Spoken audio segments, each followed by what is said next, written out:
العالمین والصلاة والسلام علی سید الانبیاء والمرسلین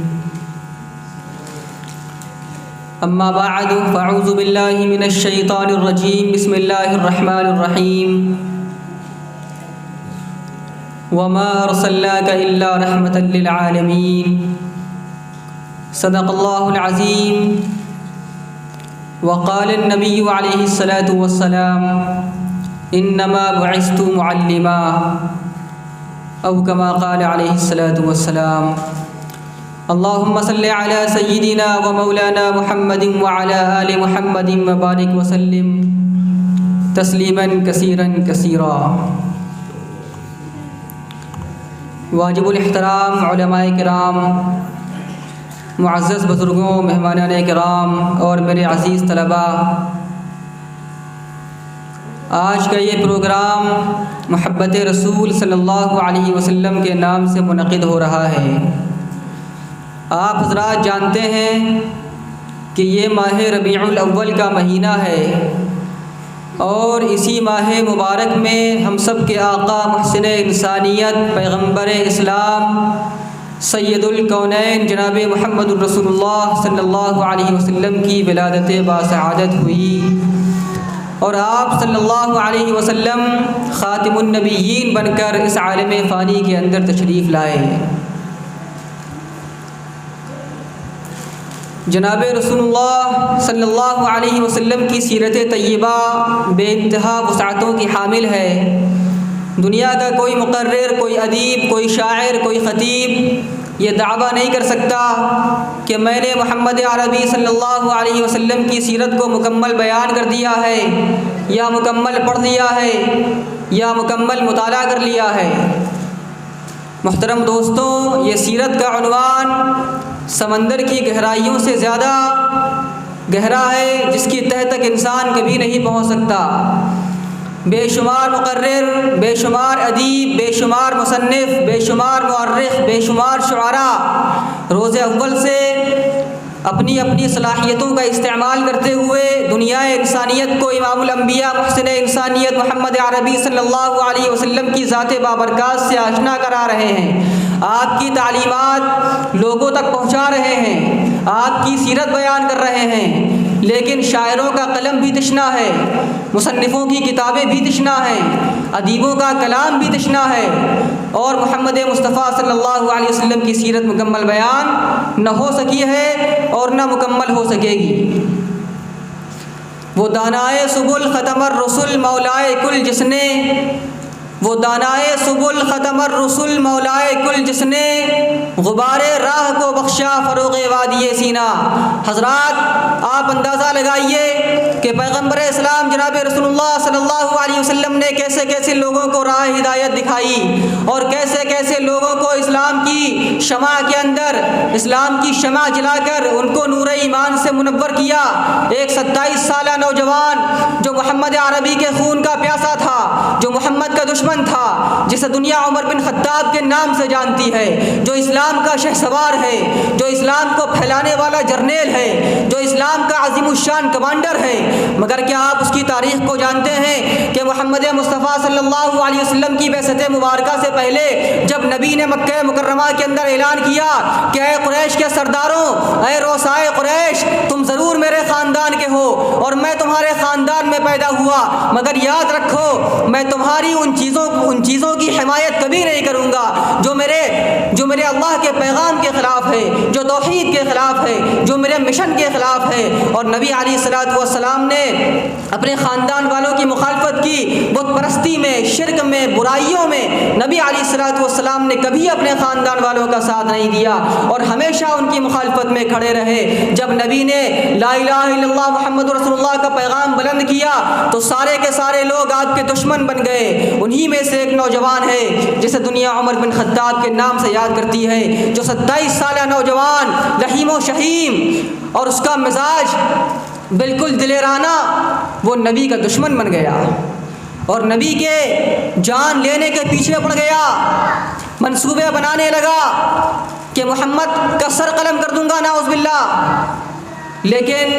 پیغمبر اسلام جناب محمد عربی صلی اللہ علیہ وسلم سے جب ملاقات ہوئی اور عمر نے جب محمد عربی کا چہرہ دیکھا، آپ کا سراپا، آپ کے وجود کو دیکھا، تو وہی عمر جو نبی کے جان کے دشمن تھے وہ جان نثاروں کی صف میں آ گئے اور محمد مصطفیٰ صلی اللہ علیہ وسلم کے لیے اپنی جان کو قربان کرنے کے لیے ہمیشہ تیار رہے۔ یہی شاعر نے کہا ہے، وہ دانائے سبل ختم الرسل مولائے کل، جس نے غبار راہ کو بخشا، جن کی کوئی عزت نہیں تھی، کوئی اہمیت نہیں تھی،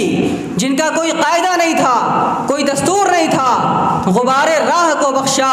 فروغ وادی سینا، ان حضرات کی تربیت کر کے،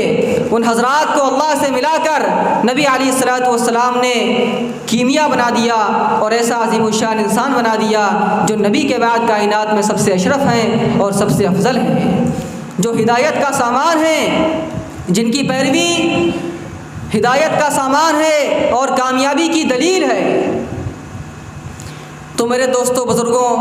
محمد عربی صلی اللہ علیہ وسلم کی ولادت باسعادت اسی ماہ ربیع الاول کی 9 تاریخ کو ہوئی۔ بیشتر مورخین اسی بات کے قائل ہیں، لیکن مشہور ہو گیا کہ ہم سب کے آقا محمد مصطفیٰ صلی اللہ علیہ وسلم 12 تاریخ کو پیدا ہوئے، یہ بھی ایک قول ہے۔ بہرحال کئی اقوال ملتے ہیں، مورخین نے 9 کے قول کو زیادہ راجح اور زیادہ صحیح مانا ہے۔ میں آپ حضرات کو بتاؤں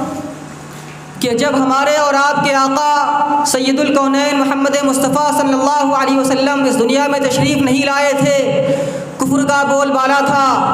بت پرستی عام تھی، شرک کا دبدبہ تھا، ظلم و جبر کا ماحول تھا، لوگ ایک دوسرے کے دشمن تھے، لوگ ایک دوسرے کے خون کے پیاسے تھے، لوگ ایک دوسرے کے مخالف تھے اور دنیا کا ماحول بگڑ چکا تھا، انسانیت گمراہ ہو چکی تھی، انسانیت بھٹک چکی تھی۔ جب نبی علیہ الصلوۃ والسلام نے اس عالم فانی میں آنکھیں کھولی، کفر کا شیرازہ بکھر گیا، کسر و کسرا کے مکانات کے بالا خانوں میں زلزلہ آ گیا، آتش کدے فارس بجھ گیا،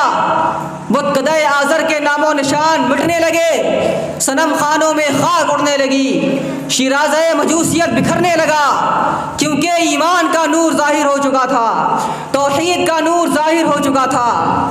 اور ایک اللہ کے نظام کو قائم کرنے والا اور ایک اللہ کی طرف لوگوں کو بلانے والا، اللہ سے رشتے کو جوڑنے والا، بھٹکتی ہوئی انسانیت کو راہ راست پر لانے والا، جامع توحید پلانے والا، وہ محمد مصطفیٰ اس دنیا میں تشریف لا چکا تھا۔ سحر کا وقت تھا، ہم سب کے آقا سید الکونین محمد مصطفیٰ صلی اللہ علیہ وسلم اس دنیا میں تشریف لائے۔ آپ قریش خاندان میں پیدا ہوئے۔ قریش مکہ مکرمہ اس وقت قریش کے قبضے میں تھا، سرداران مکہ قریش خاندان سے تھے اور ان کی بڑی بلند و بالا شان تھی اور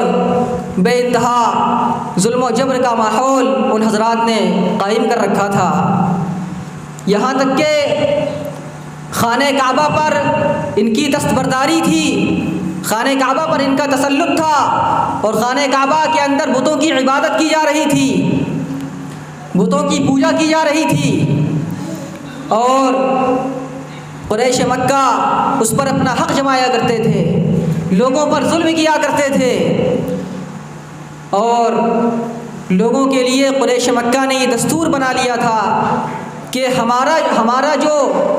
مزاج ہے، ہماری جو برادری ہے، ہماری جو کاسٹ ہے، وہ تم سب لوگوں سے اعلیٰ ہے، اور قریش نے اس بنیاد پر بہت سے لوگوں کو خانہ کعبہ کا طواف کرنے کے لیے بہت سی شرائطیں لاگو کر دی تھی، بہت سی شرطیں لگا دی تھیں تاکہ ہمارا مزاج، ہماری بلندی قائم رہے، اور تو اور جو لوگ باہر سے طواف بیت اللہ کے لیے آیا کرتے تھے، حج بیت اللہ کے لیے آیا کرتے تھے، تو رؤسائے قریش نے ان کے لیے یہ شرط لگائی تھی کہ اگر تمہیں خانہ کعبہ کا طواف کرنا ہے، تمہیں خانہ کعبہ میں آ کر عبادت کرنی ہے، تو تمہیں قریش کا لباس پہننا ہوگا،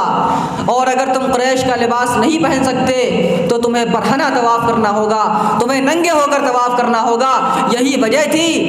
کہ خانہ کعبہ کا طواف لوگ برہنہ ہو کر کرنے لگے، لیکن نبی پاک صلی اللہ علیہ وسلم چونکہ توحید کے داعی تھے، انصاف کے داعی تھے، انصاف پسند تھے، اس لیے جناب رسول اللہ صلی اللہ علیہ وسلم نے کبھی اپنے قوم کے لوگوں کا ان ظلم و جبر کے معاملات میں ساتھ نہیں دیا، بلکہ ہمیشہ ان لوگوں کو سچی بات بتاتے رہے، سیدھی راہ پر لاتے رہے، انصاف کی بات بتاتے رہے، اور 40 سال کی عمر تک جب نبی علیہ الصلوۃ والسلام کی عمر مبارک 40 کو پہنچی، پورا مکہ آپ سے محبت کرنے والا بن چکا تھا، آپ کا قصیدہ خواہ بن چکا تھا، آپ کی تعریف کرنے والا بن چکا تھا، آپ کی شان میں قصیدے گانے والا بن چکا تھا، آپ سے محبت کرنے والا بن چکا تھا۔ لیکن جب 40 سال کی عمر میں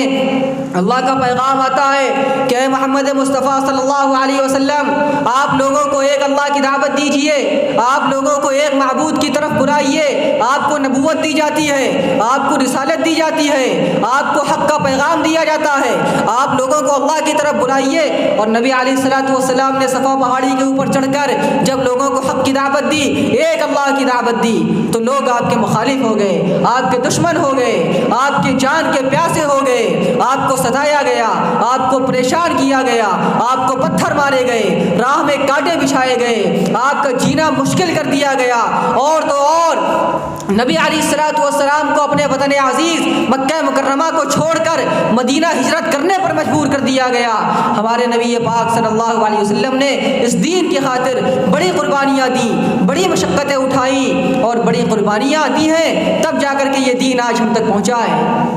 آج لوگ کہتے ہیں کہ اسلام امن کے خلاف ہے، اسلام صلح کے خلاف ہے، اسلام انصاف کے خلاف ہے، یہ تلوار کے زور پر پھیلا، ظلم و جبر کے بل پر پھیلا ہے۔ یہ حضرات، یہ ملحدین مستشرقین اپنے ان اعتراضات کی وجہ سے خود اپنی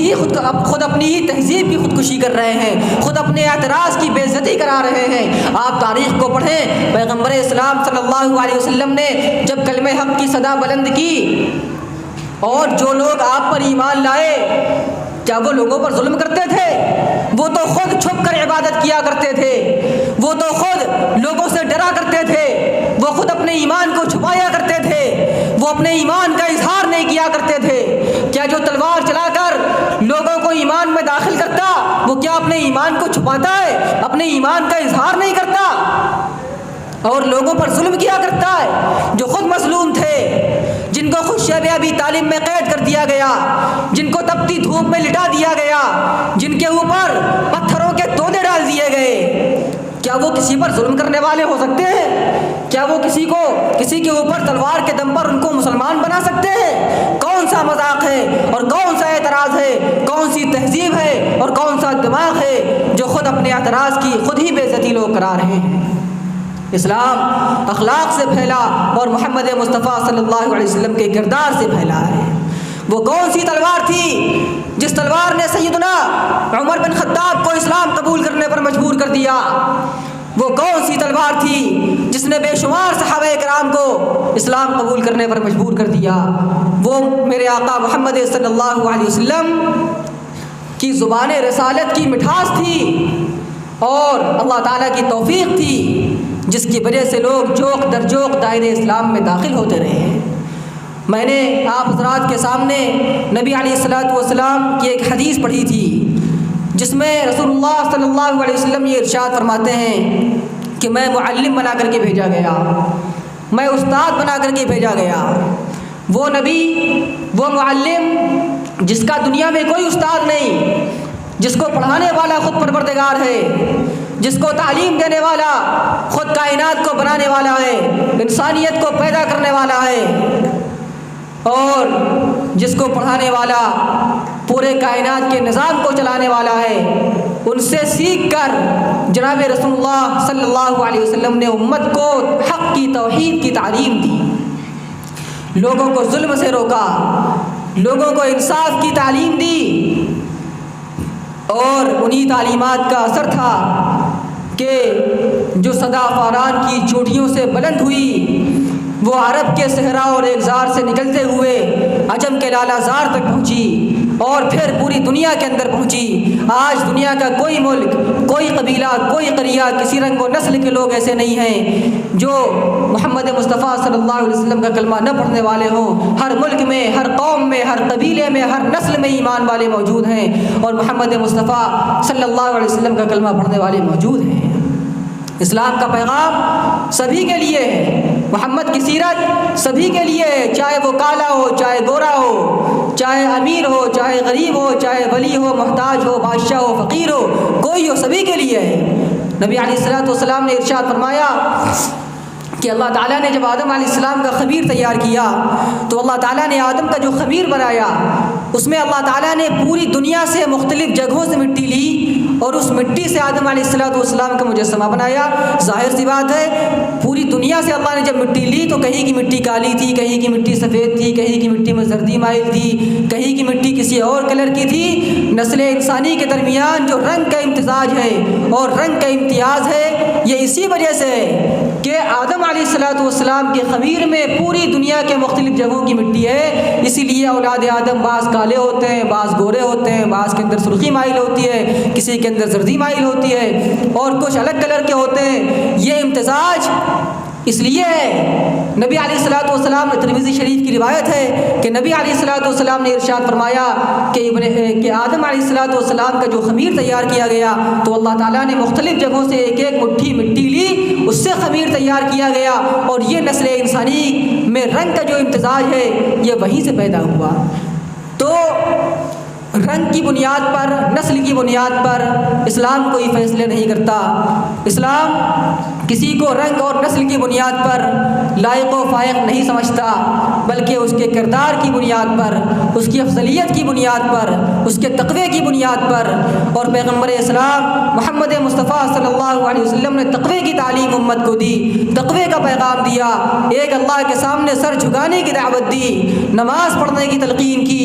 لوگوں کو سچ بولنے کی دعوت دی اور بری باتوں سے روکا۔ ان باتوں پر جب ہم عمل کریں گے، ان باتوں کو جب ہم آگے بڑھائیں گے اور سنت رسول صلی اللہ علیہ وسلم کو اپنی زندگیوں کے اندر اتاریں گے، تب ہم کامیاب ہوں گے۔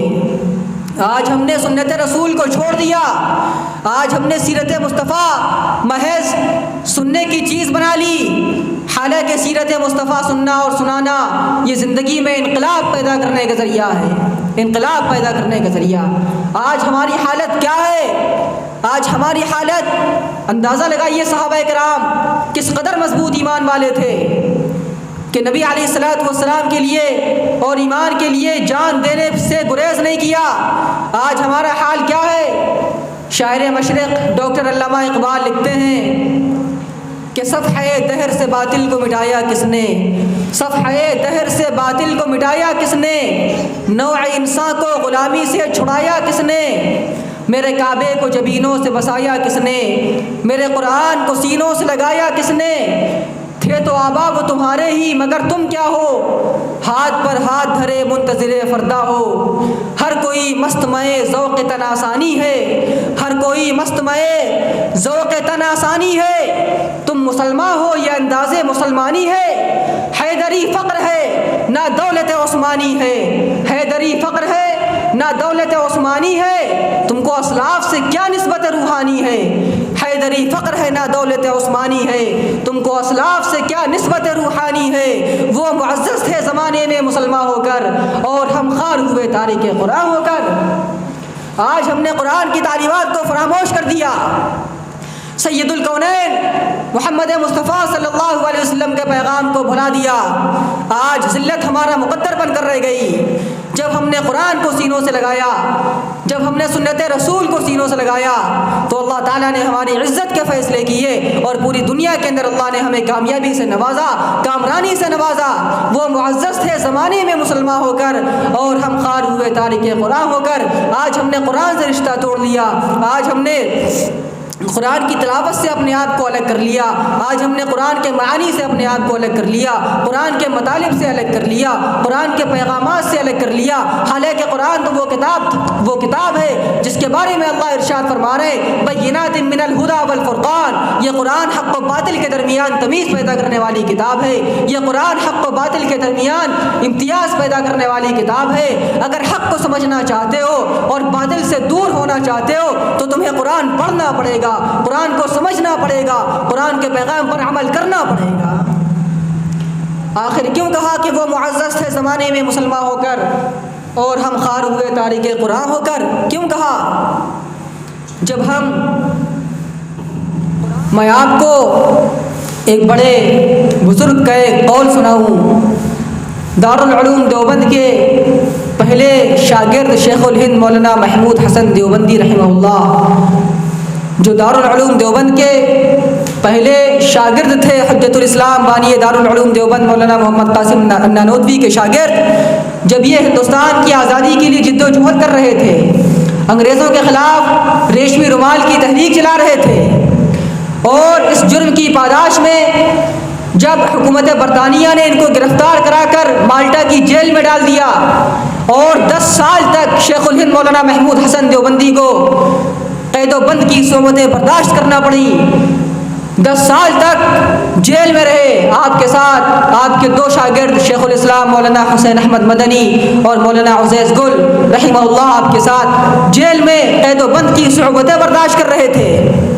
جب 10 سال کے طویل عرصے کے بعد شیخ الہند مولانا محمود حسن دیوبندی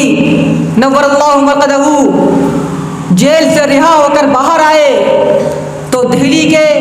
ایک عظیم الشان جلسے سے خطاب فرماتے ہوئے کہا، جس جلسے اور پروگرام کے اندر بڑے بڑے اصحاب فضل و کمال اور اصحاب علم و فضل موجود تھے، جس مجلس کے اندر شیخ الاسلام مولانا حسین احمد مدنی موجود تھے، جس مجلس کے اندر علامہ انور شاہ کاشمیری موجود تھے، جس مجلس کے اندر مفتی شفیع صاحب عثمانی موجود تھے، جس مجلس کے اندر حکیم الامت مولانا شاہ اشرف علی تھانوی موجود تھے، جس مجلس کے اندر دیگر ارباب حل و عقد دارالعلوم دیوبند کے موجود تھے اور بے شمار ارباب علم و کمال موجود تھے، اس مجمع سے خطاب فرماتے ہوئے شیخ الہند مولانا محمود حسن نے فرمایا کہ میں نے اپنی اس پیرانہ سالی میں جیل کے اندر جو دن گزارے ہیں تو میں صرف 2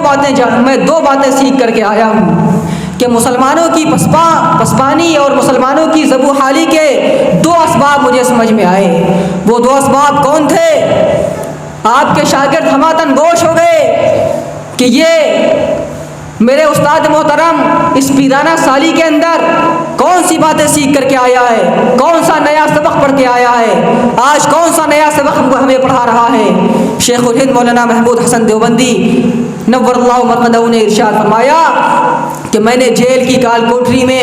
تاریکیوں میں غور کیا، اجالے میں غور کیا، اور مجھے ملت اسلامیہ کی ذبح حالی کے 2 اسباب نظر آئے۔ پہلا یہ کہ ہم نے قرآن کریم سے اپنا تعلق ترک کر لیا، قرآن کریم سے اپنا تعلق ترک کر لیا، اور دوسرا یہ کہ ہم باہمی اختلافات میں پڑھ کر ایک دوسرے کے مخالف ہو گئے، ایک دوسرے سے لڑائی کرنے لگے، ایک دوسرے کے خلاف منصوبہ بندی کرنے لگے۔ تو قرآن ہماری کامیابی کی دلیل ہے اور محمد مصطفیٰ صلی اللہ علیہ وسلم کا جیتا جاگتا معجزہ ہے۔ ابھی مولانا نے پڑھا تھا کہ قرآن کریم کہ ہر آیت میں نبی کا چہرہ چمکتا ہے، اس کا مفہوم ہے۔ اما عائشہ صدیقہ رضی اللہ تعالیٰ عنہ نے ارشاد فرمایا، صحابہ سے کیا تم قرآن نہیں پڑھتے؟ قرآن کی ہر صورت میں، ہر آیت میں محمد مصطفیٰ صلی اللہ علیہ وسلم کی سیرت کا بیان ہے۔ تو ہم سب کے آقا محمد مصطفیٰ صلی اللہ علیہ وسلم اسی ماہ مبارک میں تشریف لائے اور آپ کا مقصد انسانیت کو اللہ سے ملانا تھا، اللہ کی عبادت کی طرف بلانا تھا۔ آج ہمیں اور آپ کو اپنے محبوب محمد مصطفیٰ صلی اللہ علیہ وسلم کے اسی مشن کو زندہ کرنا ہے اور اسی مشن پر لبیک کہنا ہے۔ ہمیں اللہ سے اپنے آپ کو جوڑنا ہے، سنت رسول صلی اللہ علیہ وسلم سے اپنا رشتہ جوڑنا ہے، اور پیغمبر اسلام محمد مصطفیٰ صلی صلی اللہ علیہ وسلم کی سنتوں پر عمل کرنا ہے اور اس پر مر مٹنا ہے۔ یہ سیرت کا تقاضا ہے، سیرت کا مفہوم ہے کہ اپنے آپ کو اللہ کے حوالے کر دو، اللہ کی عبادت کرنے والے بن جاؤ، محمد مصطفیٰ صلی اللہ علیہ وسلم کے پیغام پر عمل کرنے والے بن جاؤ۔ اللہ تعالیٰ سے دعا ہے کہ اللہ تعالیٰ ہم لوگوں کو کہنے سننے سے زیادہ عمل کرنے کی توفیق نصیب فرمائے۔ آمین ثم آمین، وآخر دعوانا الحمد للہ رب العالمین۔